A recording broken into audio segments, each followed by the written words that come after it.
নমস্কার বন্ধুরা, দা বং garden YouTube চ্যানেলে তোমাদের আরও একবার ওয়েলকাম। আমি বিদ্যুৎ চলে এসেছি আজকে আরও একটি নতুন ইনফরমেটিভ ভিডিও। আজকের ভিডিওর টপিক বাগান বিলাস পরিচিতি পর্ব 3। আজকে আমরা দেখব একটি অনবদ্য সৃষ্টি, যেটা আমাদের ওয়েস্ট বেঙ্গল তথা ভারতের অন্যতম একটি সেরা ভ্যারাইটি, যার নাম হচ্ছে জাফর ইকবাল। রেসপেক্টেড অমিতাভ স্যারের অন্যতম ক্রিয়েশন এই সুন্দর পার্পেল কালারের ভ্যারাইটি। 1980 সালে ভারতীয় হকি দলের ক্যাপ্টেন ছিলেন জাফর ইকবাল এবং সামার অলিম্পিকে ভারত সোনাও জিতেছিল। হয়তো সেই স্বর্ণপদক বিজয়ী হকি প্লেয়ার জাফর ইকবালের নাম অনুসারেই এই সুন্দর ভ্যারাইটিটার নাম রাখা হয়েছে। বাংলাদেশে একজন জাফর ইকবাল নামে কল্প সাহিত্যিকও রয়েছে। কার নাম অনুযায়ী যে এই সুন্দর ভ্যারাইটিটার নাম রাখা হয়েছে সেটা যদি কেউ জেনে থাকো কমেন্টসে অবশ্যই জানি। সুন্দর মিষ্টি একটি পার্পেল কালার, যারা পছন্দ করো তারা সংগ্রহের তালিকায় অবশ্যই এই ভ্যারাইটিটা রাখতে পারো। এই ভ্যারাইটিটা তোমাদের কখনোই নিরাশ করবে না। কাছে থেকে দেখায় কি সুন্দর এর ব্র্যাক্টসগুলো। মে মাসের শেষের দিকে এই রকম সুন্দর গাছ ভর্তি হয়ে ফুল হয়েছে। শীতের সময় যখন জাফর ইকবালে ফুল আসে তখন এর কালার আরও বেশি পার্পেল শেডের চলে যায়।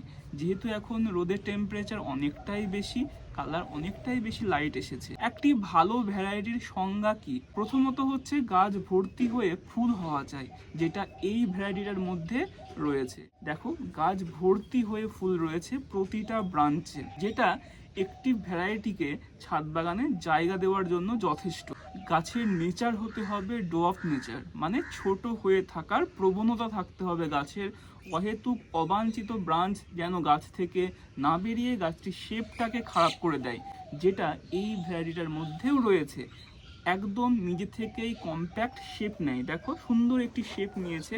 গাছটির বয়স অ্যাপ্রক্স 1 বছর 3 মাস মতো। ভালো ভ্যারাইটির সংজ্ঞার আরেকটি বৈশিষ্ট্য হচ্ছে গাছকে হতে হবে হার্ডি, মানে যতই রোদ বৃষ্টিতে গাছ থাকুক না কেন, যাতে গাছের কোনো রকমের সমস্যা না আসে। যথেষ্ট হার্ডি ভ্যারাইটি, বৃষ্টিতে কোনো রকমের সমস্যা হয় না, রোদের মধ্যেও তেমন কোনো সমস্যা হয় না। আরেকটি বৈশিষ্ট্য গাছটির মধ্যে রয়েছে, যেটা হচ্ছে গাছটিতে ক্লোরোসিস হওয়ার প্রবণতা অনেকটাই কম, যেটা বাগান বিলাসের জন্য একটা চিন্তার এবং ভয়ের কারণ। অনেক বোগেনভিলিয়াতেই গাছে ক্লোরোসিসের প্রবলেম আসে এবং সেই জায়গা থেকে আমরা গাছটিকে ফিরিয়ে আনতে অনেক সময় ব্যর্থ হয়ে যাই, যেটা এই জাফর ইকবালের মধ্যে সেই ক্লোরোসিসের প্রবলেম অনেকটাই কম হলেও গাছ নিজে থেকে কিন্তু রিকভারি করে নেয়। সামান্য ফেরোম্যাক ইপসম সয়েল দিলেই কিন্তু গাছ আবারও নিজের ফর্মে ফিরে আসে। ভালো ভ্যারাইটির আর একটি বৈশিষ্ট্য হচ্ছে বছরের বিভিন্ন সময়ে ফুল দেওয়া। পার্টিকুলার কোনো সেশন নেই যে নভেম্বর থেকে শুরু করে মার্চ মাস পর্যন্ত ফুল দেবে। আমার 1 বছরের অভিজ্ঞতা থেকে আমি যেটুকু বলতে পারি, এই ভ্যারাইটিটার পারফরমেন্স গরমের সময় বেশি ভালো, অফ সিজনে ভালো ব্লুম করে এই জাফর ইকবাল। শীতের প্রথম ফ্ল্যাশ যেটা, সেটাতেও কিন্তু মনোমুগ্ধকর কালার নিয়ে এ কিন্তু বিরাজমান হয়। তবে আমি যেটা দেখেছি, প্রচণ্ড ঠান্ডা যখন পড়ে, টেম্পারেচার প্রায় 15-র নিচে নেমে আসে, 10-12-তে যখন চলে আসে, সেই সময়টা বিশেষ করে জানুয়ারি মাসটাতে আমাদের ওয়েস্ট বেঙ্গলের ক্লাইমেটে জাফর ইকবালে তেমন ফুল কিন্তু আসে না।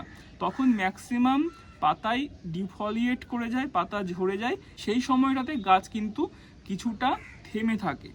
আবারও যখন টেম্পারেচার বাড়তে লাগে মোটামুটি ফেব্রুয়ারি মাসের দিকে, তখন একটা পাতা ছাড়া ফুল আমরা দেখতে পাবো এই জাফর ইকবালের মধ্যে। আমাকে এই বছরটা দেখতে হবে তীব্র শীতের মধ্যে গাছটির কেমন পারফরমেন্স হচ্ছে। গত বছর কিন্তু আমাকে নিরাশ করেছে এই ভ্যারাইটিটা। ইন্ডিয়ান ভ্যারাইটি যে এত সুন্দর হতে পারে সেটা যারা জাফর ইকবাল করেছো তারা হয়তো নিশ্চয়ই জানো। যারা করনি তাদের আমি একটা কম্প্যারিজন দেখাই। একটা খুবই পার্পেলের মধ্যে পরিচিত ভ্যারাইটি রিপিটেড ব্লুমার হচ্ছে স্পেকট্রাম। এই হচ্ছে স্পেকট্রাম। স্পেকট্রামের কালার, এখানে দেখো জাফর ইকবালের কালার, দুটোই দেখো মে মাসে ফুটে আছে। স্পেকট্রাম এবং জাফর ইকবালের মধ্যে কালারের ডিফারেন্স তেমন তুমি খুঁজে পাবে না।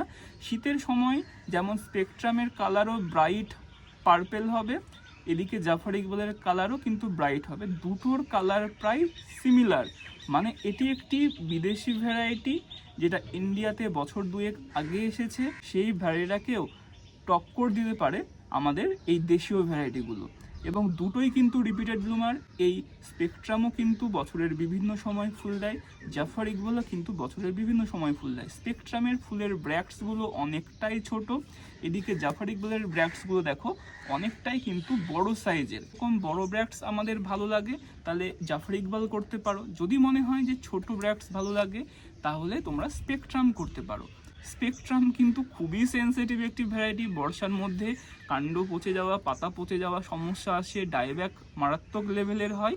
সেই দিক থেকে জাফার ইকবাল অনেকটাই কিন্তু সেফ এবং এতে তেমন সমস্যা আসে না বললেই চলে। যদি মিডিয়া কারোর ভুলভাল থাকে, মিডিয়া যদি শক্ত হয়, মিডিয়াতে জল দাঁড়ায়, সেক্ষেত্রে যে কোনো ভ্যারাইটিতেই কিন্তু প্রবলেম আসবে। এই ভ্যারাইটির পাতার নেচারগুলো অনেকটা কায়াতার মতো, ছোট ছোট পাতা হয় এবং ছোট পাতা হলে সেই গাছকে খুব সহজেই শেপ দেওয়া যায়। আমরা বর্ষার মধ্যে পুরোপুরি ওপেনে রাখতে পারি, তেমন কোনো সমস্যা আসে না এই ভ্যারাইটিটাতে। তারা হার্ডি, রিপিটেড ব্লুমার এবং এইরকম পার্পেল শেডের ভ্যারাইটি খুঁজছো, তারা সংগ্রহ তালিকায় জাফার ইকবালকে ছাদ বাগানে জায়গা দিতেই পারো। এই জাফার ইকবাল অনেক আগের সৃষ্টি হওয়া একটি ভ্যারাইটি, তবে মার্কেটে সদ্য এসেছে। প্রায় 2-3 বছর থেকে গাছটি অ্যাভেলেবেল হয়েছে সেলের জন্য। অনেকেরই একটা কমন প্রবলেম যে তাদের ছাদ নেই, ফ্ল্যাটে থাকতে হয়, ছোট্ট একটি বেলকনি রয়েছে, তারাও কিন্তু খুব সুন্দরভাবে এই ভ্যারাইটিটাকে করতে পারে। যদি তোমাদের পার্পেল শেডের মধ্যে কোনো ভ্যারাইটি লো লাইটে চাইছো, তবে এটাও কিন্তু লো লাইটে ভালো পারফরমেন্স করে। যদি 2 থেকে 4 ঘন্টা তোমাদের ব্যালকনিতে রোদ আসে, খুব সহজেই জাফার ইকবালকে তোমরা ব্যালকনিতেও করতে পারো। এই ভ্যারাইটিটাকে তোমরা হ্যাঙ্গিং পটেও করতে পারো, কারণ এর উপরের দিকের বিস্তার কম। দেখো এইরকমভাবে ছোট হয়ে আছে, একটু ডালগুলোকে সুতো দিয়ে যদি নিচের দিকে নামিয়ে দাও, ছোট অবস্থা থেকেই যদি প্রুনিং পিঞ্চিং করো, তাহলে ছোট করে হ্যাঙ্গিং পটেও খুব সুন্দরভাবে পার্পেল শেডের এই ভ্যারাইটিটাকে রাখা যাবে। এই ভ্যারাইটিটা সব দিক থেকেই পারফেক্ট ছাদ বাগানে জায়গা দেওয়ার মতো। যদি তোমাদের ভিডিওটি ইনফরমেটিভ বলে মনে হয় তাহলে চ্যানেলটি অবশ্যই সাবস্ক্রাইব করে পাশে থেকো। আজকে আসি, আবারও দেখা হচ্ছে বাগান বিলাস পরিচিতির নেক্সট পর্বে। Thank you.